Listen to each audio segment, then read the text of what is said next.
May I invite my Lord Bishop Matthew Hassan Kuka.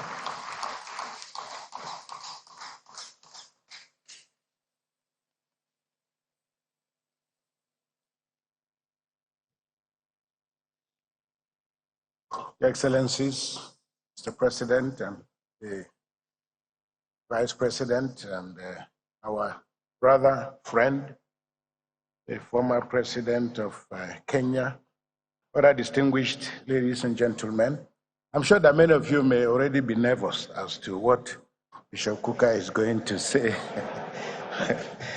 I feel like Miriam Makeba, the late Miriam Makeba.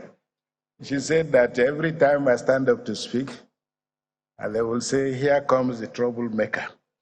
But President Uhuru Kenyatta, I really want to thank you. I mean, your most eloquent speech struck a chord. And had I received a copy of your speech earlier, I think that even that alone should have broadened the scope of our conversation. As you can see, the Sultan and I are different. He's taller than me. He has a much more regal appearance. And he's spoken to you about the caliphate and its wonderful values. I'm a citizen of Nigeria living in Sokoto, but I'll come from a slightly different perspective, from the point of view of constitutionalism and constitutional governance and how all this fit into religion. Because I think the temptation for many of us is to assume that somehow religion is a problem. And I think the former president's speech made the point very clear that religion, just like any other form of identity, whether it's ethnicity, religion, gender, the real problem is when these categories are left unattended to. It is then that they provoke problems. So I really think that we must appreciate the fact that all the values and the temptations, the trials that the people of Kenya have gone through.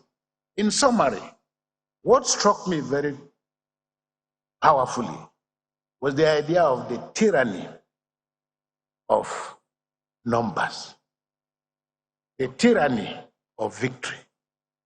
And if I may add, the arrogance and the triumphalism that tends to characterize victory, and how dangerous all these are. Because numbers are important, but they're only important up to a point. And the real challenge is what you do and how you aggregate these numbers for national development. And I think Nigeria and Africa in general must wake up to the threat that is posed by the emergence of what you call illiberal democracy. 20 years ago, this word was not talked about, but now it is in the vocabulary of political science, that there is a resurgence of democracies that look like democracies but don't work like democracies. They conduct elections, they have judiciaries, they have political parties, but in the final analysis, they are a halfway house between the values of democracy and dictatorship and tyranny.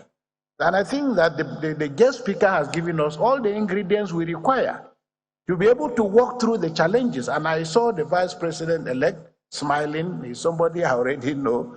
And I appreciate the depth of his intellect and his capacity to process a lot of the issues that are on the table.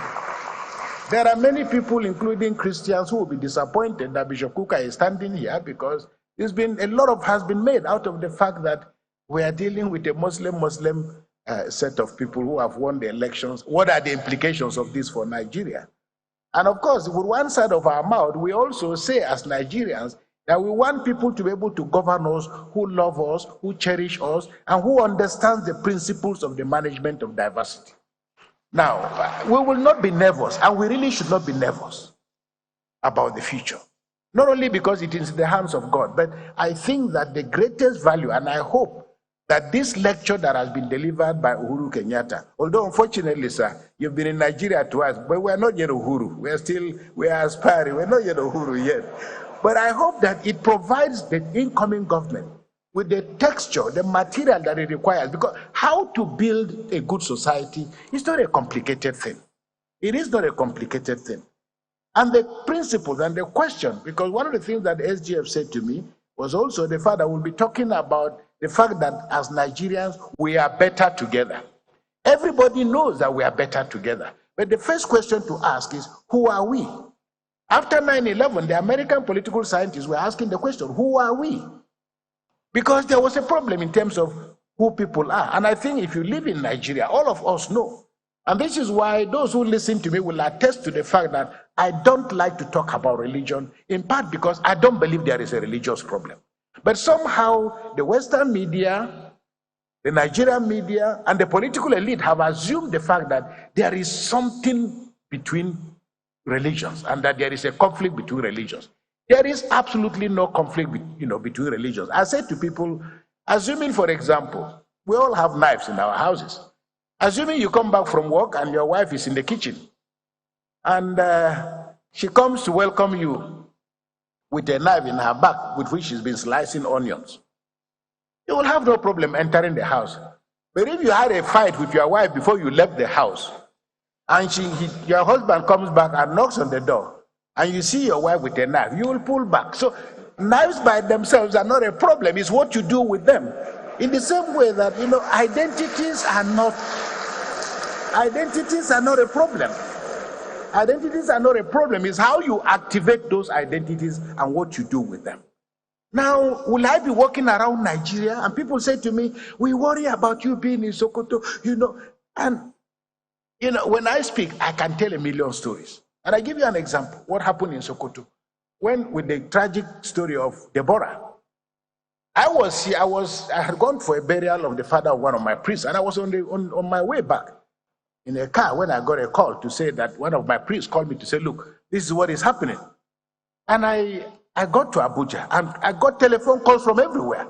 Where are you? I said, I'm in Abuja. He said, I hope you remain in Abuja. I hope you're not going back to Sokoto anytime soon. My family members who called me, I said, so what am I supposed to do? No, remain in Abuja. Some people say, leave the country. And I said, to go where?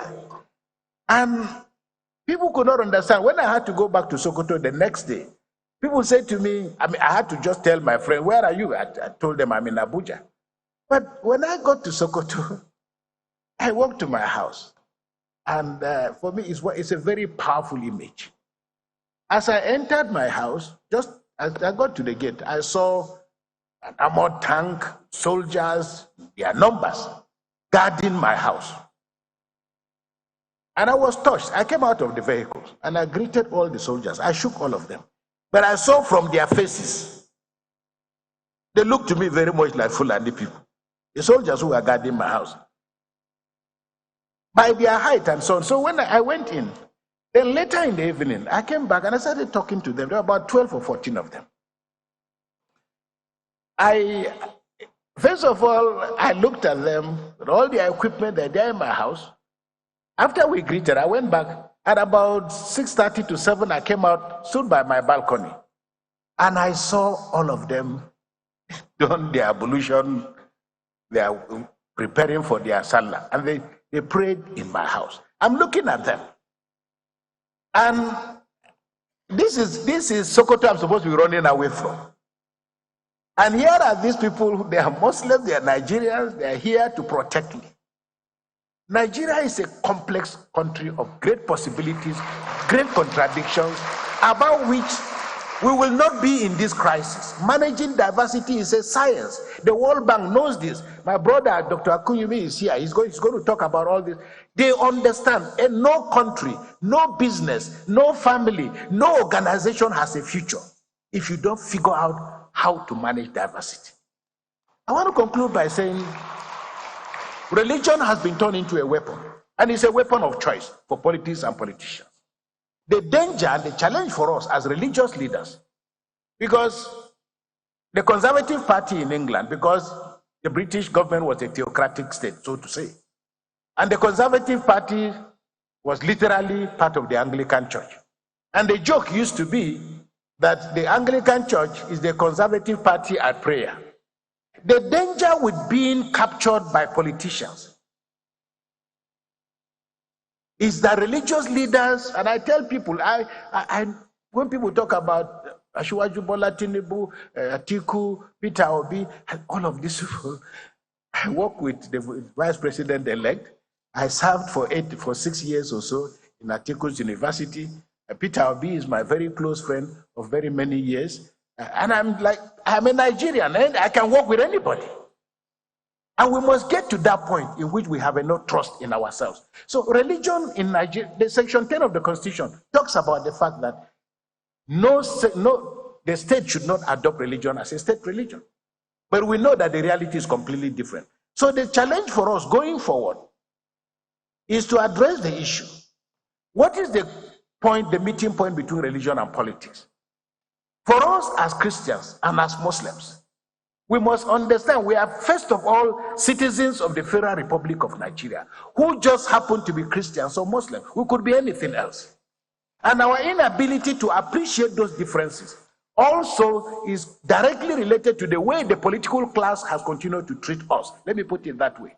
Because if you are not able to manage diversity well, people have gotten out their pens and their pencils. When you call out ministers, everybody is looking at who is from my village, who is from my town. Because, no thanks, we have come to associate opportunity, privilege with having your own person in power.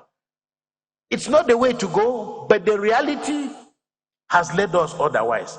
So I want to say that, first of all, Nigeria must heal. Nigeria must heal. But we also must have the courage to identify the scars, the wounds, the injuries. The worst thing that can happen to us is to pretend that everything is okay, because everything is not okay. We have so many of our citizens who have lost their lives. We have so many of our citizens who are still in captivity. Managing diversity and managing differences is not about religious leaders talking together. It is about whether the state can create the kind of infrastructure, the guardrails, that can help Nigerians move as citizens of their country. But right now, there is how people feel because they are Christians or Muslims. There is how people feel because they are women. The levels and categories of exclusion are so tremendous and so immense. So I hope that going forward, the things that the guest speaker has spoken about most eloquently, that is, how do you manage victory? How do you manage victory? How do you mutate from being a politician who was contesting election to being a politician who has won election? Very often, and what is clear to us in Africa, why religion, why ethnicity, why all these things continue to injure our countries, is largely because we have not come to terms with the fact that power is just about, as somebody said, our turn to eat. Michaela Wrong's book, I know Michaela pretty well. She autographed a copy of her book. But her arguments were most eloquent because her arguments were largely, if the Kalenjin did very well under Arab Moi, and if your dad and Mwai Kibaki and other people who are, if they've done well, it was almost natural that the man contesting for election against you would say, it is our own turn to eat. And we can see what power has been. Therefore, it is our turn to continue with the things that other people have done, privilege their community, privilege their... So we cannot grow a country like this. We will remain volatile. And as you see on a racetrack, everybody stands or kneels differently. There is no advantage. The location may be different. But when the gun is fired, the man who is right closer to the inner part of the ring is a little bit away. We don't expect that all of us will finish, but let us create an environment in which all of us can compete. And we will win according to our energy and our speed. I used to have a parishioner, and she came to me and she was complaining. You know, when the WAEC, that is the local school examination, when they are over, most people will come to you and they say, my son passed WAEC. But if they don't pass, they say, WAEC failed my son. So the challenge for us in Nigeria is to create a condition, a situation where all of us can compete. We will never win the same prize. But let there be, as His Eminence the Sultan said, let loss of elections not be a punitive, because the problem with Africa, when you lose the elections, you don't get a chance to get back in. When you lose the elections, you can tell, you can lose your life, but it also means that there will be no road to your village, that there will be no water, and African politics must remain and will remain violent unless and until we find an equilibrium in which, one, we are citizens of a country. my constitution allows me the right to stop being a Catholic or to stop being a Christian today. His Eminence always jokes with me. He says to me, they sent you to Sokoto so that we can convert you and make you a Muslim. And the constitution allows that. But I also let him know that I'm looking forward to the day that I will also either baptize him. But we can talk about that. But the challenge for those, and I want to end by saying, right now, 133 million Nigerians are suffering from various levels of multidimensional poverty. Okay? I've not turned the light and seen a part where Muslims are living that they have light. I've not seen a part of the country where Muslims are eating and the rest of us are not eating. So we must come to terms with the fact that we are not bleeding, we are not suffering because we are Christians or Muslims, but we are in a country that is malfunctioning. How to make that country work for the rich, for the poor, for the aged, and for everybody is a challenge. It's not a challenge that everybody can win, but I think it's a challenge that a government that appreciates it doesn't have all the answers. Must come to terms with the fact that there is a way of looking for and finding answers. I would like to just end by saying, and I make the point very clearly, it is in the struggle with the problems of Nigeria, I remain exceptionally optimistic. I travel the world. People say to me afterwards, where do you find this courage to say that Nigeria is working? When you say, okay, it may not be working, but this is one of the most beautiful countries in the world. And I'm not being flippant. When I went to the United States of America to study, I preached in a church.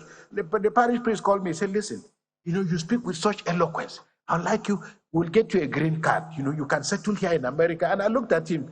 I said, this God is a wonderful God. You are giving me a green card. My passport is actually a green passport. So what am I doing with a green card? So the young Nigerians who are living in our country, I always say to them, no, I'm not worried. Really, I'm not worried. Let them go. It's for the good of the country. The challenge for us as Africans is to think the way the Asians have thought. That is, you go to Europe, you go to America with a purpose. But that purpose means coming back to develop your country. But it also means that that country must create an environment in which you can feel confident to come and present the gift that God has given you. I have two young men. They're in America. They just finished from a prestigious university. I said, when are you coming home? They said, Bishop, coming home to do what? I said, no, coming home to... He said, we don't have an uncle who is a senator. We don't have anybody in government. What are we coming to Nigeria to do? So, Mr. Vice President-elect, the challenge for you is to make this country believable, livable, credible, so that all of us together can stand in one tent and build a great nation.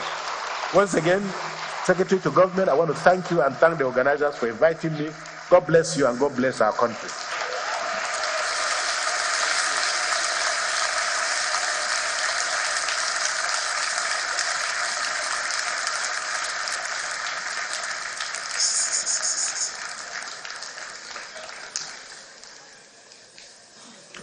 Dr. Matthew Hassan Kuka, Bishop of the Catholic Diocese of Sokoto, on religious tolerance and inclusiveness. Your Excellencies, distinguished ladies and gentlemen, there is another contribution, and this is on security and development by the Deputy Secretary General.